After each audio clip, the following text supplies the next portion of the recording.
বাংলাদেশে কি আজকে দুটো সংসদ আছে? বাংলাদেশে কি আজকে দুজন প্রধানমন্ত্রী আছে? একজন বিতাড়িত হয়েছেন আর একজন বিতাড়িত হওয়া প্রধানমন্ত্রীর চেয়ারে বসে আছেন।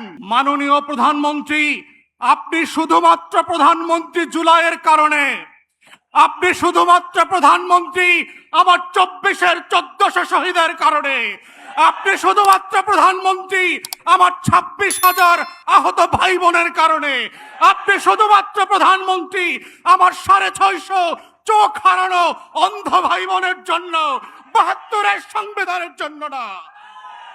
তাই আজকে যারা 72-এর সংবিধান নিয়ে খেলছেন তারা আপনাদের ইতিহাস ভুলে যাবেন না।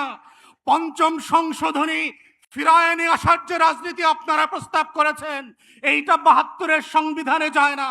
72-এর সংবিধান মোতাবেক শেখ মুজিবুর রহমান এখনো জাতির জনক, এখনো স্বাধীনতার ঘোষক। তাহলে 26শে মার্চে স্বাধীনতার ঘোষণাপত্রের দিন আপনারা কেন শেখ মুজিবের কবরে ফুল দিতে গেলেন না? সেই প্রশ্নগুলো আপনাদেরকে করতে হবে। তাই আমরা মনে করিয়ে দিতে চাই, বাংলাদেশে বর্তমান সরকার এবং সংবিধানের একমাত্র লেজিটিমেসি হচ্ছে 24-এর গণ অভ্যুত্থান, 72-এর সংবিধান না।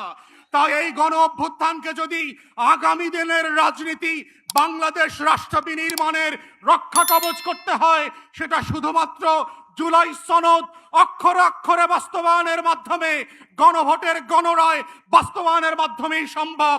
72-এর নাটক দিয়ে সম্ভব হবে না। সবাইকে সেই আহ্বান জানিয়ে আমার বক্তব্য এখানেই শেষ করছি। আসসালাম।